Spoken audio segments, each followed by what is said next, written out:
लेकिन अगला circle usually Miramar का और इरांगल का जो दूसरा फेज़ होता है वो डिसीजन मेकिंग फ़ेज़ होता है, डिसाइड कर देता है कि हार्ड शिफ्ट्स हैं या नहीं हैं। बट खैर डिसाइडर फाइट भी एक हो चुकी है सर्वाइवल की, जहां पर मंगोल्स और दागिस्तान आपस में भिड़ते हैं। मंगोल्स के एक प्लेयर को एलिमिनेट भी कर दिया जा चुका है, चाहे ड्रॉप क्लैश हो ना हो। लेकिन मंगोल्स ज़्यादातर हमने ये चीज़ नोटिस की है कि आगाज़ में अपना प्लेयर लाजमी गवा देते हैं। पिछले मैच में ये पिछला मैच इनका ख़ास तौर पर बिल्कुल भी अच्छा नहीं रहा। पहला गेम रोंडो का वही पॉइंट्स हैं जो निकाले गए, पिछले मैच में शायद एक आधा पॉइंट निकाला हो। कुल मिलाकर 8 पॉइंट्स के साथ अभी के लिए हमें सारे कंपटीशन में दिखाई दे रहे हैं, जो कि बहुत कम हैं ऑब्वियसली। लेकिन खैर अभी फ़िलहाल के लिए मंगोल्स इन सारी चीज़ों को पीछे छोड़कर रोटेशन कर रहे हैं, सर्कल को तरजीह दी जा रही है, क्लोज टू सेंटर जाने की कोशिश की जा रही है उनकी तरफ से। बट खैर ब्रूट फोर्स हमें बिल्कुल इस सर्कल के डेड सेंटर में गाटका के नज़दीक दिखाई दे रही है। देखिए ब्रूट फोर्स इस तरह से हमें खेलती हुई दिखाई दी है पिछले मैच के अंदर। ऑल्दो अभी ये बात कहना कह सकते हैं कि सही नहीं है कि आज के दिन के एंड पर ब्रूट फोर्स ही डोमिनेट करेगी पॉइंट्स टेबल को, क्योंकि हमने इससे पहले ऐसा देखा है कि एक टीम जो एक मैच में बहुत शानदार खेलती है उसके बाद फिर अगले बुरे मैच के बाद जो उन पर पनिशमेंट भी इस तरह से आती है कि वो कॉन्फिडेंस लूज़ कर जाते हैं, प्रेशर ले जाते हैं। बट वेट अ सेकंड, सारी चीज़ें साइड पर, फाइट चल रही है, क्रिप्टो नॉक इन फिनिश हो जाएंगे। ये क्या रोटेशन, मतलब मैं किस तरह से सवाल करूँ, क्या सवाल करूँ और क्या ना करूँ। एस एक्साइड का पहले तो स्प्लिट ही क्वेश्चनेबल था, कहाँ प्लेयर उतर रहे थे दूसरे से। नाउ वही वजह बनती है डिमाइस की क्रिप्टो के, और एस एक्साइड अब 3 प्लेयर्स के साथ खेलते हुए दिखाई देगी। ऐसा क्यों होता है कि फाइनल में आते ही प्लेयर्स पूरी तरह से बिखर जाते हैं, उनकी synergy, coordination, everything seems all over the place. और ऐसा ही कुछ एस एक्साइड के साथ होता हुआ दिखाई दे रहा है अभी। जी हाँ बिल्कुल, ASX-I8 अपना एक खिलाड़ी गवा दिया जा चुका है उनकी तरफ से ड्यूरिंग रोटेशंस। आप कह सकते हैं कि ये नुकसान टीम ASX-I8 को उठाना पड़ा है।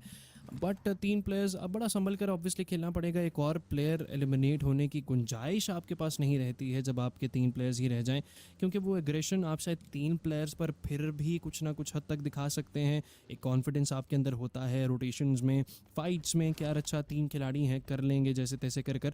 लेकिन जब 2 पर बात आती है तो वो मैकेनिक्स, वो स्ट्रैटेजीज बिल्कुल तब्दील हो जाती हैं।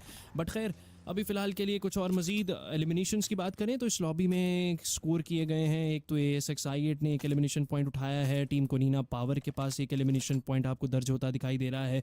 बस यही 2 नाम हैं अभी फ़िलहाल के लिए। ज़्यादा कुछ फाइट्स हुई नहीं हैं, ज़्यादा कुछ एलिमिनेशंस अभी तक के लिए निकले नहीं हैं। सर्कल का इंतज़ार ज़्यादातर टीमें आपको करती दिखाई दे रही हैं कि कहाँ पर एक हतमी शक्ल निकाल कर लेकर जाएगा सर्कल। पिछले मैच को देख करके भी ऐसा ही लगा कि फ़ाइट्स काफ़ी लेट शुरू हुई हैं। उसकी वजह यही होती है ऑब्वियसली कि टीमें बहुत ज़्यादा जब संभल कर खेलती हैं तो फिर वो ओवरऑल एक सर्वाइवेबिलिटी बढ़ जाती है। लेकिन वहीं पर जब ज़्यादा टीमें, ज़्यादा प्लेयर्स एंड सर्कल में होते हैं तो फिर आपको रैंडम फाइट्स होती दिखाई देती हैं। फिर ये छोटी छोटी रोटेशंस करना भी मुश्किल हो जाता है। जहाँ पर आसान लग रहा होता है वहाँ पर मुश्किलात एंड फेजेस में जाकर मैच में बन जाती हैं कि आपको फाइट्स लेकर थर्ड पार्टीज़ हो करके फिर आपको गुजरना पड़ता है। जिस तरह फॉर एग्जांपल आईसी ने बहुत अच्छी फाइट ली, वहाँ पर मंगोल्स के भी प्लेयर्स को एलिमिनेट किया, और एक और नाम था वहाँ पर जिनको दागिस्तान के प्लेयर्स को भी एलिमिनेट किया। 6 एलिमिनेशन पॉइंट्स उन्होंने स्क्वाड हाउस पर जाकर निकाले, लेकिन उनको ब्रीदिंग स्पेस नहीं मिला। उस फाइट में आउट इन दी ओपन पकड़े गए एक ज़बरदस्त थर्ड पार्टी से, जो कि गोट के प्लेयर्स आकर कर देते हैं और आईसी के प्लेयर्स को एलिमिनेट कर दिया जाता है वहाँ से। ये पिछले मैच की दास्तान थी, थर्ड पार्टी से गेम ख़राब होता है टीम इनर सर्कल का। लेकिन खैर अभी फ़िलहाल के लिए एक फ़ाइट रोनमा होगी जहाँ पर टीम कच्सिया के खिलाड़ी प्रीपॉड को गिराया जा चुका है, एंड कच्सिया के बाकी player by the looks of it ऐसे लग रहा है कि शायद यहाँ से फॉल बैक कर चुके हैं। एंड रिवाइवल का तो चले कोई इम्कान नहीं है, लेकिन रिवाइवल मुकम्मल किया जाएगा टीम स्काई फोर्स के अतराफ। वहीं पर टीम रेजिसाइड पहला एलिमिनेशन पॉइंट वो भी अपने लिए कंफर्म कर लेकर जाते हैं। लेकिन कत्सिया का तो एक ही प्लेयर मौजूद है इसके अलावा लॉबी में, और अगर वो आसपास होते भी तो रिवाइव देने के लिए ना आते, बिकॉज वो जानते हैं कि सामने अगर आप देखें तो चारों के चारों प्लेयर्स इंटैक्ट दिखाई दे रहे हैं स्काई फोर्स के। स्काई फोर्स ने ही सारी फाइट में 2 एलिमिनेशन पॉइंट्स पहले निकाले थे, फिर तीसरा नॉकडाउन निकाला। जैसे इस नाम है उनका एक नॉक तो हुआ, बट रिवाइवल देने के बाद अब वापस से टीम इंटैक्ट हो जाती है 4 प्लेयर्स पर। बट ध्यान देना है आईसी अगर नॉक हो जाते तो शायद फिनिश हो जाते, बचते बचाते जोन में चले जाते। लेकिन फलक इनको नॉक करेंगे, बट ट्रेड कर ली जाएगी। जाएगी इस फाइट में टीम आईसी। क्या ऑल इन आना चाहेगी? स्काई फोर्स वर्सेस आईसी का रोमांस एक बार फिर से चलता हुआ दिखाई देगा। फलक नॉक हो जाएंगे एंड अब देखना है कि फलक को रिवाइवल दिया जाता है आईसी की जानिब से या फिर नहीं। स्काई फोर्स क्या इस फाइट में ओवर एग्रेसिव होती हुई दिखाई देती है या फिर टीम आईसी अपने प्लेयर को बचाते हुए जोन में जाते हुए दिखाई देगी? बहुत सारे सवालात हैं। आईसी रिवाइवल डिले कर रही है आदि। आई थिंक सो रिवाइवल दिया जा रहा है अब जा करके एंड कैरी कर कर T24 ओपी यहाँ से लेकर जाना चाहते थे, लेकिन मुझे डर ये है कि ओके रिवाइवल मुकम्मल हो जाएगा बिलाखिर, लेकिन T24 और फलक को अपना पोजीशन मेरे ख्याल से चेंज कर लेना चाहिए एंड फलक को अभी के लिए वहीं पर छोड़ा गया है। T24 अपना पोजीशन तब्दील कर लेंगे एंड फलक उस एंगल से दोबारा नहीं आना है, दोबारा बग्गी में बैठते हैं, बाल बाल बच जाएंगे इस बारी। किस्मत साथ निभाती है, एक और बुलेट अगर करीब से भी होकर के गुजरती तो शायद वापस से नॉकआउट हो सकते थे, और इस बार अगर नॉकआउट होते तो स्काई फोर्स आगे बढ़कर वो एलिमिनेशन पॉइंट जरूर कंफर्म करती। लेकिन खैर अभी फिलहाल के लिए इस फाइट से मुका करके फॉल बैक कर लिया जा चुका है। टीम इनर सर्कल इस अननेसेसरी फाइट में आना नहीं चाहेंगे अभी के लिए, लेकिन सर्कल में जा चुकी है इनर सर्कल और वहां पर ब्रूट फोर्स बिल्कुल घाट का मेनलैंड कॉम्पाउंड्स को फिलहाल के लिए होल्ड किए रखे हैं। एंड ब्रूट फोर्स अगर आप देखें तो 2 प्लेयर्स मेनलैंड घाटका में हैं, 2 प्लेयर्स आपको जो south side mount Everest compounds हैं वहां पर दिखाई दे रहे हैं। लेकिन स्काई फोर्स जिनको सर्कल में पहले पहुंचना था अनफॉर्चुनेटली वो ना जा पाए, और अब सॉर्ट ऑफ आप कह सकते हैं कि इनर सर्कल के प्लेयर्स गेट कीप कर सकते हैं टीम स्काई फोर्स के आने वाले सर्कल को। बट लेट्स सी अभी फिलहाल के लिए स्काई फोर्स कहां से एंट्री हासिल करेगी एंड क्या वो स्लैम इन देना पसंद करेंगे टीम इनर सर्कल के कॉम्पाउंड्स पर। I don't think so, but कुछ भी हो सकता है। अभी फिलहाल के लिए ज़्यादातर टीमें सारी की सारी टीमें सर्कल में हैं सिवाय 2 नामों के। टीम वर्चस प्रो वो भी सर्कल में एंट्री हासिल कर रहे हैं, टीम स्काई फोर्स वो अपने लिए जगह ढूंढ रहे हैं, तलाश की जा रही है उनकी तरफ से। एंड इनर सर्कल उनको इस चीज़ का अंदाज़ा भी है कि आसपास में टीम स्काई फोर्स ने आना है सर्कल में। वेल सर्कल अपना शिफ्ट लेकर जाता हुआ दिखाई तो देगा कुछ ही मोमेंट्स के अंदर। क्लस्टर एक बहुत बड़ा फॉर्म होता हुआ दिखाई दे रहा है। अगर आप नॉर्दर्न साइड पर देखें वहाँ पर मोंगोल्स हैं और आई स्पोर्ट्स है, कुनीना पावर है, R3G इज ऑल्सो देयर। लेकिन R3G मुझे लगता है कि बिल्कुल एक ऐसी अनटच्ड या अनडिस्टर्ब टीम है जिसको किसी ने कोई तंग नहीं करना कुछ देर के लिए, सबने आपस में लड़ना, because everybody tries to focus towards the centre, जिस पर इतना ज़्यादा फोकस रहता नहीं है और जिस तरह की जगह पर मौजूद है आउटस्कर्ट्स उनके बिल्कुल क्लियर है। लेकिन आईसी इस बार फिर से फाइट में आ जाएगी, ब्रूट फोर्स के प्लेयर को गिरा दिया जाएगा। Now they got to be careful. IC को हमने अक्सर औकात देखा है कि वो ओपन में नॉकआउट निकालने के बाद अपने कॉम्पाउंड छोड़कर आगे आ जाते हैं, और ऐसा इस बार नहीं करना। नॉकडाउन निकला है, एलिमिनेशन पॉइंट इकट्ठा करने की कोशिश जरूर करें, दूर दराज से डैमेज भी देने की कोशिश की, लेकिन फलक बगी लेकर भी आ गया है। इस सिचुएशन में एलिमिनेशन पॉइंट तो निकाला बट जोन फिर से उनसे दूर जाता हुआ दिखाई देता है। But look at ASX side where they are in the dead centre, और अब उनको दुख हो रहा होगा कि अगर क्रिप्टो को एलिमिनेट ना कराया होता तो चिकन डिनर निकालने की पॉसिबिलिटी बहुत ज़्यादा हद तक बन सकती थी। बिकॉज क्रिप्टो जिस तरह के वो प्लेयर हैं इंडिविजुअली बहुत बड़ा रोल प्ले करते हैं टीम की हर फाइट के अंदर। But IC decided to push forward. ये क्या चल रहा है? आईसी ने बिना किसी इन्फॉर्मेशन के, बिना किसी डैमेज के आगे बढ़कर पुश कर दिया जाता है, और यहाँ उनकी जानिब से नॉकआउट भी निकाला गया है। ब्रूट फोर्स को एलिमिनेट किया जा रहा है जो कि टेबल टॉप पर मौजूद है, और इससे फ़ायदा हासिल होगा पूरी लॉबी को, बिकॉज टेबल टॉपर को जब एलिमिनेट किया जाता है तो वो जो एक लीड वो दिखा सकता है डे एंड के ऊपर, वो उस तरह से फिर बन नहीं पाती। एंड इट्स गुड जो कि आईसी कर रही है। 100% अलादीन। एंड आईसी को अब जब आप प्लेयर को एलिमिनेट करते हैं तो फिर आपको पता चलता है आपने किस टीम के खिलाड़ी को एलिमिनेट किया है। But let's see brute force के बाकी के 2 खिलाड़ी यहाँ पर मौजूद नहीं रहेंगे एंड बिल्कुल सामने हैं, जी हाँ बिल्कुल। एंड वहीं पर टीम इनर सर्कल के IQ जाते दिखाई दे रहे हैं, but he has to be careful क्योंकि IQ को अंदाज़ा नहीं है कि ब्रूट फोर्स के बाकी के 2 खिलाड़ी इन कॉम्पाउंड्स में क्या कर रहे हैं। लेकिन आईसी सर्कल के अंदर जगह तलाश करने के लिए आगे बढ़ी है। बैक यार्ड्स पे से थर्ड पार्टी का इम्कान बहुत ज़्यादा है। टीम आईसी के बिल्कुल सामने स्काई फोर्स भी आसपास ही जूझती दिखाई दे रही है। स्काई फोर्स और आईसी की फाइट अगर सर्कल के एजेस पर चलती है तो इसका फ़ायदा ब्रूट फोर्स के वो 2 खिलाड़ी भी उठाते दिखाई दे सकते हैं, क्योंकि काफ़ी क्लोज रेंज में ये तीनों के तीनों नाम आपको दिखाई दे रहे हैं। बट खैर माउंट एवरेस्ट पर आपको 2 नाम देखने को मिल रहे हैं। फॉरियोंग को रॉयल जट्टी जो कि बिल्कुल साइड पर मौजूद हैं। बिल्कुल ऊपर अगर आप देखें तो टीम दागिस्तान के चारों खिलाड़ी हैं। लेकिन वहीं पर एक और बहुत बड़ी फाइट निकल कर सामने आएगी जहां पर टीम अल्फा गेमिंग उनके प्लेयर को पकड़ने पकड़ा जाता है टीम विर्चस प्रो की साइड से। एंड लेट्स सी कि अल्फा गेमिंग भी क्या उस फहरिस्त में अपना नाम दर्ज करती है जिसमें टीमों ने अपना एक खिलाड़ी गंवा दिया है। लेकिन खैर ये फाइट क्लोज रेंज में तब्दील हो जाएगी। जियोल को शानदार तरीके से गिराया जाता है एरागॉन की तरफ से। एंड एरागॉन अब शायद एलिमिनेशन पॉइंट भी बख्शते ना दिखाई देंगे, लेकिन शानदार रिफ्लेक्सेस या रिटालिएशन आप कहें टीम अल्फा गेमिंग के खिलाड़ी तो देते दिखाई दे रहे हैं। लेकिन अनफॉर्चुनेटली नॉकड आउट प्लेयर को डॉग को रिवाइवल देना अब थोड़ा मुश्किल रहेगा team Virtus pro team Alpha gaming के खिलाड़ियों के लिए। लेकिन विर्चस प्रो उनके बाकी के प्लेयर्स भी साथ ही साथ मिनी मैप पर अगर आप देखें तो इसी जगह पर आते दिखाई दे रहे हैं। एंड बाकी जो 2 खिलाड़ी हैं उन पर एक स्लैम इन पॉसिबली शायद अब लोड होता दिखाई दे सकता है। लेकिन स्काई फोर्स जो ढूंढ रहे थे सर्कल में अपनी जगह, उनको पकड़ा जाता है टीम फोरियों को रॉयल जट्टी की तरफ से। जी हाँ, फॉरियों को रॉयल जट्टीज पर वो भी कुछ एलिमिनेशन पॉइंट्स निकालने के चक्कर में आते हुए दिखाई तो देंगे, लेकिन अभी तक के लिए बॉटम पर दिखाई दे रही है टीम नेपाल से। ये नाम कुछ टाइम के लिए स्टार्ट के मैचेस में हमें बड़ा हैरान करता हुआ दिखाई दिया और ये चीज़ हमें बावर कराई कि शायद नेपाल से एक और डोमिनेटर आया है। लेकिन अब जिस तरह से स्ट्रगल कर रही है ये टीम, इनको ये बात बतानी होगी दोबारा से लॉबी को बावर कराना होगा कि ये भी कुछ कमाल कर सकते हैं। बट फिलहाल के लिए ये तो भागते हुए दिखाई दे रहे हैं आदि, लेकिन गैंग को पकड़ के एलिमिनेट किया जाएगा किसी टीम की जाने से। जवाब हाँ में ही रहेगा। राइली वो आगे बढ़े, एक नॉक एंड फिनिश किया जाएगा।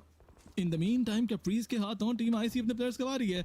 ऐसे को यहाँ पर एलिमिनेट करने की कोशिश की जाती है। 1v3 सिचुएशन बन जाएगा and IQ is pushing forward. You गोटा be careful. IQ, what a blunder by him. अकेले चले गए। आईक्यू नॉकी लो एचपी है, D24 लो एचपी है। लीप ऑफ फेथ लेना जरूरी था बट ओवर पुश नहीं करना था। बट ओवर पुश किया जाता है एंड उसकी पनिशमेंट मिलती है। वो चीज़ जो ब्रूट फोर्स ने लास्ट फाइट में, अगर आपको याद हो रेंगल के मैच में हमने जो देखा था इनकी जानिब से, जहाँ पर इन्होंने एक सिचुएशन को 4v2 में कन्वर्ट किया और 2 प्लेयर्स अपने गवा दिए, वही चीज़ आईसी ने की है भाई। 4 प्लेयर्स यहाँ मौजूद थे, एक प्लेयर से 2 प्लेयर्स अपने गवा दिए जाते हैं इनकी जानिब से। जी हाँ बिल्कुल अलादीन। एंड जो पिछले मैच में ब्रूट फोर्स ने किया, अनफॉर्चुनेटली वो ब्रूट फोर्स ने इस मैच में टीम आईसी के साथ कर दिखा दिया है।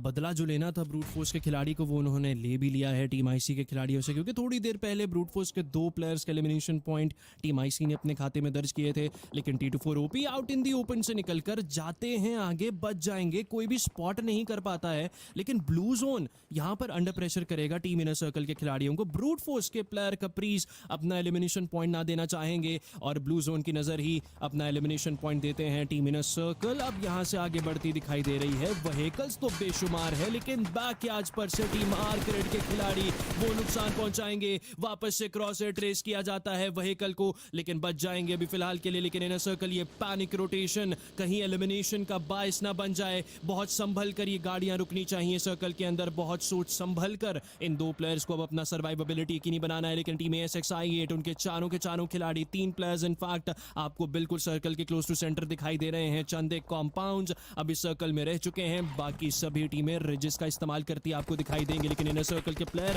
आगे एग्रेस करते ही चले जा रहे हैं, बिल्कुल सेंटर में जाकर उनको उतार लिया जाएगा। टीम फोरियों को रॉयल जट्टी की साइड से एक और एलिमिनेशन पॉइंट कंफर्म कर लिया जाता है। आईसी के नॉकी वो बिल्कुल उस जगह पर चले जाएंगे जहां पर उनके बैकयार्ड्स में टीम R3G है और उनके सामने टीम होरा स्पोर्ट्स और स्काई फोर्स आपस में भिड़ते आपको दिखाई दे रहे हैं। जी हाँ बिल्कुल, मल्टीपल एंड्स पर फाइट चल जरूर रही है। अगर आप देखें इस वक्त के लिए कनीना पार एक साइड पर फाइट लेती हुई दिखाई देगी फोरवा आरजे और टीम डीजी के साथ। वहीं पर होरा स्पोर्ट्स की फाइट बनती हुई दिखाई देती है स्काई फोर्स के साथ। कोच कोट भी यहाँ पर आर्कट के सामने आ जरूर चाहता है, लेकिन वहीं पर अगर देखा जाए वीबी थोड़ी देर में शायद वो भी अल्फा गेमिंग से लड़ते हुए दिखाई दें। बट ASXI8 कुछ एलिमिनेशन पॉइंट्स वो भी निकालेंगे। सर्कल में एक बड़ी शानदार जगह उनके पास मौजूद थी और अभी भी उसी जगह पर वो मौजूद है। लेकिन फिर से वही बात मैं करूँगा, क्रिप्टो को मिस करेगी ये टीम। अगर वो यहाँ होते तो निकालने की पॉसिबिलिटी बढ़ती हुई नजर आती है। लेकिन इस बार करीना पार आगे बढ़ेगी। करीना पार के जिरिच को अटैक किया जाएगा। डीजी के मैग्नम उनको फिनिश करेंगे। टिक्सी के फिनिश होने के साथ साथ पूरी टीम लॉबी चली जाती है। दूसरी साइड पे आर्कट के ऊपर एलिमिनेशन पॉइंट्स इस तरह से निकालती हुई ASXI8 दिखाई दे रही है। ये चीज ASXI8 के मोमेंटम में वापस से इजाफा जरूर करेगी। But mad bulls this time around they found team goats, जिन्होंने लास्ट मैच में इतना शानदार तो नहीं खेला था, एक बार फिर से पकड़ लिया जाएगा। इन टोटल 15 पॉइंट लेकर गोट स्क्वाड के अब आखिरी प्लेयर रह जाएंगे और उनको भी एलिमिनेट करने की कोशिश है। बट 4 by R से yes they are inside the circle, yes they have a good spot, लेकिन मैन एडवांटेज तो उनके पास भी नहीं है. Once again the circle gonna move forward और ये सर्कल फिर से इस साइड के पास आएगा, but they gotta be careful now because अब आसपास की टीमें यहाँ पुश करना चाहेंगी और ये रियल स्टेट छीनना चाहेंगी आसपास की टीमें. इस साइड को अब अपने प्लेयर्स को थोड़ा सा स्प्लिट में या थोड़ा सा कह सकते हैं ऐसी सिचुएशन में क्रॉस फायर से बिठाना है कि अगर कोई इस्लामन आए तो उसको खूबसूरती के साथ इनकी तरफ से रोका जाए. अगर किसी टीम से कॉम्पाउंड शेयर कर दिए, चारों के चारों में से कोई कॉम्पाउंड शेयर कर दिया, हाँ जोन की साइड वाले शेयर कर दिए तो कोई बात नहीं है, जोन के अंदर की साइड वाले शेयर कर दिए तो बहुत बड़ा खतरा यहाँ लाग हो सकता है. 100% अलादीन. एंड वहीं पर टीम ASXI जहाँ पर उनका पोजीशन सर्कल के एजेस पर अब जा चुका है. आहिस्ता आहिस्ता से जब वो आगे बढ़ेंगे, लेकिन सबसे पहले उनको सर्कल के बाहर या सर्कल में आने वाली टीमों का इंतज़ाम करना है, उनको पाए तकमील तक पहुंचाना है. वहाँ पर टीम दागिस्तान के 4 खिलाड़ी जैसे सर्कल के बाहर ये फाइट ले रहे हैं. ये वो फाइट है जहाँ पर थर्ड पार्टी शायद उस रेंज से रहते 1-2 एलिमिनेशन पॉइंट्स कंफर्म किए जा सकते हैं मजीद टीम ASXI की साइड से. लेकिन दागिस्तान के शीकू आगे बढ़ते दिखाई देंगे. टीम दागिस्तान के प्लेयर एलिमिनेट हो जाएंगे. टीम फॉरयोंग को रॉयल जट्टी, उनका भी ये मैच अच्छा जा रहा है, 3 एलिमिनेशन पॉइंट्स हैं. लेकिन अब जाकर के एक और प्लेयर को गिरा लिया जाता है, ज़्रॉक्स. वो हाथों एलिमिनेट हो जाएंगे. टीम दागिस्तान के ज़दीरा रहते हैं आखिरी प्लेयर, बिल्कुल सामने टीम फॉरयोंग को रॉयल जट्टी के सामना करते दिखाई दे रहे हैं. लेकिन ज़दीरा अभी फिलहाल के लिए यूटिलिटी का इस्तेमाल करते हैं. सामने से भी उड़ता आएगा ग्रेनेड, नुकसान नहीं ज़्यादा कुछ पहुंचा पाएगा, लेकिन ये ग्रेनेड काफ़ी ज़्यादा लो HP कर देगा. ज़दीरा आगे बढ़कर शायद मोलोटॉव से ही एलिमिनेशन पॉइंट कंफर्म करते आपको दिखाई दे ही सकते हैं. लेकिन ASXI उनके क्रॉसेस अगर इस जानिब खुलते हैं, स्कोप इन वो करते हैं, तो फिर शायद टीम दागिस्तान के खिलाड़ियों को भी एलिमिनेट किया जा सकता है. एक एलिमिनेशन पॉइंट इस बार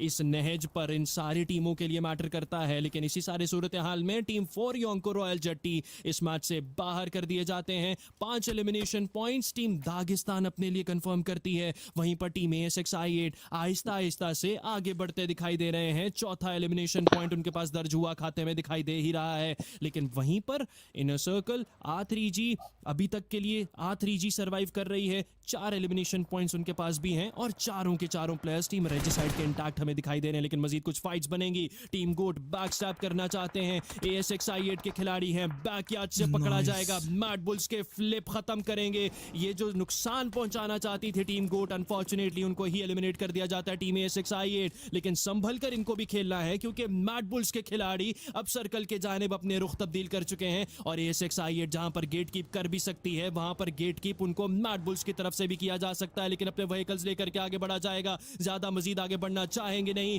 कैसानोवा स्पॉट डाउन करते हैं. मैड बुल्स के खिलाड़ी अपने व्हीकल्स लेकर के आगे बढ़ते दिखाई देंगे. आयरन अपना क्रॉसर, अपना एंगल चेंज कर फ्लैंक लेकर शायद बैक स्टैप पोजीशन पर जाना चाहते हैं. लेकिन ASXI बिल्कुल आउट इन दी ओपन है. ऊपर रिज से रहते टीम दागिस्तान के प्लेयर से भी खतरा लाहक है. एंड लीजिए, जिस चीज का जिक्र किया, जिस चीज का डर था, वही होता है. बैक स्टैप किया जाएगा. माउंट एवरेस्ट पर से टीम दागिस्तान के खिलाड़ी गिराते हैं. कैसानोवा को आयरन आएंगे रिवाइवल देने के लिए, लेकिन दागिस्तान के प्लेयर वो वहां से रिट्रीट कर अब नीचे आ चुके हैं. एंड टीम ASXI अब पिंच्ड आउट हो चुकी है मैड बुल्स और दागिस्तान के दरमियान में. बिल्कुल ठीक है आपने, लेकिन फ्लिप की जानिब से ग्रेनेड्स फेंके जा रहे हैं इस वक्त के लिए. वो शायद ये बात जान चुके हैं कि नॉकआउट इसी साइड पर निकला है, बिकॉज द बुलेट्स इस साइड पर चली तो नॉकआउट भी इसी साइड पर निकला. लेकिन DG ज़दीरा वो तो नाक में दम कर देंगे. रिवाइवल मिलने के साथ साथ फौरन नॉकआउट निकालेंगे. But here comes the rescue. पीछे से R3G आ जाती है. रिजी साइड थोड़ी देर के लिए अपने रीजनल कंटेंडर की मदद करती हुई दिखाई देगी, बट ये मदद नहीं है शायद. Huzaifa in the mean time grenade फेंका जाएगा. एक तरफ नॉकआउट निकालते हैं, खुद भी गिरा दिए जाएंगे. Now the last one standing has the responsibility. ये बात मैं पहले भी कर रहा था कि मिस किया जाएगा क्रिप्टो की गैर मौजूदगी को, लेकिन आयरन कुछ करना चाहते हैं. इस बात का पता चल जाता है. आयरन जैसे आगे जाएंगे वो लॉबी भी चले जाएंगे इसी के साथ साथ. एंड मैड बुल्स के हाथों ASXI का डिमाइस देखने को मिल जाता है. बट अब यहाँ देखिए आप, DG आगे पुश करती हुई दिखाई देगी. R3G will get some elimination points. रोशान इज आउट इन द ऊपर, उनको पकड़ लिया जाएगा, लेकिन बचते बचाते पत्थर के कवर में चले जाते हैं. स्मोक डिप्लॉय करना पड़ेगा. ग्रेनेड्स आ रहे हैं, उनसे बचना पड़ेगा. रोशान फॉल बैक करेंगे, लेकिन रैंडम फायर्स के थ्रू उनको भी नॉक कर दिया जाएगा. शीफू वो आगे बढ़कर उनको एलिमिनेट करेंगे. And here comes a fourth party. In fact it's a fifth party जो कि VP करती हुई दिखाई देती है, लेकिन मैड बुल्स उनको VP के हाथों इस वक्त एलिमिनेट कर दिया जाता है. व्हाट्स गोइंग ऑन आदि. ASXI उनकी फाइट चली DG के साथ. थर्ड पार्टी करने के लिए मैड बुल्स आए, फोर्थ पार्टी करने के लिए R3G, फिफ्थ पार्टी करने के लिए DG. VP आते हैं एंड VP अब यहाँ एलिमिनेशन पॉइंट्स उठा रही है. But R3G they had they had the potential, they had the possibility. यहाँ अगर रोशान को एलिमिनेट ना कराया जाता तो शायद R3G मजीद पॉइंट्स निकाल सकती थी, बल्कि यकीनी तौर पर निकाल सकती थी। बट चलें, अभी के लिए सर्कल में जगह मिल जाएगी। एंड ध्यान रखना है डीजे के शिफू वो बैक स्टॉप करने के लिए तैयार बैठे हैं। जी हाँ, बिल्कुल। लेकिन R3G अब इन दो प्लेयर्स की ज़िंदगी का सिर्फ़ और सिर्फ एक ही मकसद होना चाहिए कि जाते जाते जितने ज़्यादा एलिमिनेशन पॉइंट्स निकाले जा सकते हैं वो निकाले जाएं। एंड उसी के लिए टीम दागिस्तान के प्लेयर्स को पकड़ा जा रहा है, कोशिश की जा रही है यूटिलिटी से ये नॉकआउट दर्ज हो जाए। काफ़ी करीब जाकर ग्रेनेड क्लिक करता है, नुकसान तो पहुँचाएगा ये फॉलोइंग ग्रेनेड, शायद नॉकआउट भी निकाले, लेकिन ऐसा मुमकिन ना हो पाएगा। सामने से अब टीम विर्चस प्रो के क्रॉसर्स भी बनते हमें टीम रेजिसाइड और दागिस्तान के प्लेयर के ऊपर दिखाई देंगे। लेकिन टीम R3G वो सॉर्ट ऑफ उनको सर्कल में भी जाना है। टीम विर्चस प्रो के खिलाड़ी वो चारों के चारों प्लेयर्स हैं। टीम R3G को बड़ा सोच संभल कर इस फाइट को आगे बढ़ाना पड़ेगा। लेकिन दागिस्तान के शीफू वो थोड़ी दिक्कतें बना रहे हैं। फोकस्ड टीम R3G का वहीं पर ही है। लो एन HP वापस से करेंगे, थोड़ा सा नुकसान पहुंचाया जाता है, लेकिन शीफू ब्लू जोन के डैमेज के ब्लू जोन की नजर ही शायद अपना एलिमिनेशन पॉइंट देते दिखाई देंगे। बिल्कुल भी चाहेंगे नहीं कि R3G को दिया जाए, लेकिन वापस से हील स्टार्ट उनकी तरफ से पुल ऑफ कर लिया जाता है। And he is back once again. R3G आगे व्हीकल्स लेकर जाना खतरे से खाली नहीं है। विर्चस प्रो के खिलाड़ी वो सर्कल के अंदर जा चुके हैं, लेकिन R3G अभी भी फिलहाल के लिए इंतजार कर रहे हैं कि दागिस्तान के प्लेयर का एलिमिनेशन पॉइंट जैसे तैसे कर वो अपने खाते में दर्ज कर लेकर जाए। लेकिन टीम R3G के बिल्कुल साइड पर रहते टीम विर्चस प्रो के प्लेयर्स को बैकस्टैप किया गया है, थर्ड पार्टी किया गया है टीम मंगोल्स की साइड से। R3G इस मौके का फायदा उठा सकती है, लेकिन सबसे पहले शीफू को एलिमिनेट करना जरूरी है। भागते आएंगे, पकड़े जाएंगे, मंगोल्स नहीं बल्कि किसी के भी पास ये एलिमिनेशन पॉइंट जाएगा नहीं। R3G अभी फिलहाल के लिए 5 एलिमिनेशन पॉइंट्स के ऊपर खेलती तो दिखाई दे रही है। तकरीबन 9 एलिमिनेशन पॉइंट्स के साथ उनको इस मैच को ख़त्म करना है मिनिमम। लेकिन अभी फिलहाल के लिए टीम विर्चस प्रो उनका पूरा का पूरा फोकस R3G के अब आ चुका है इन दो खिलाड़ियों पर। जी हाँ, R3G के दो प्लेयर्स उन पर पूरा फोकस आता है। VP का 3v2 सिचुएशन है इस सारी जगह के ऊपर, लेकिन R3G they don't have the circle, उनके पास जोन में जगह मौजूद नहीं है। ये सबसे ज़्यादा बैकफायर करेगा उनके लिए।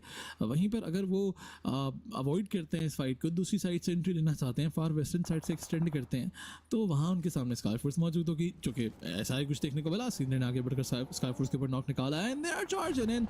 ध्यान रखना है, व्हीकल चेंज करके अगर शॉटगन का इस्तेमाल किया जाता है तो कुछ कमाल हो सकता है। दूर दराज से मदद की जाती है स्काई फोर्स की होरा की जानिब से। And godless will win this 1v1। अगर ऐसा ना होता तो ये फाइल एलिमिनेशन पॉइंट निकले हैं। होरा भी यहाँ पर आ जाती है। VP is doing the same thing, लेकिन VP को मल्टीपल साइड से डैमेज पड़ेगा। एक साइड से मंगोल्स, एक साइड से होरा, बस मिलाकर डैमेज काफ़ी देने की कोशिश की जाती है। बट होरा का ये एक और अच्छा मैच निकल सकता है।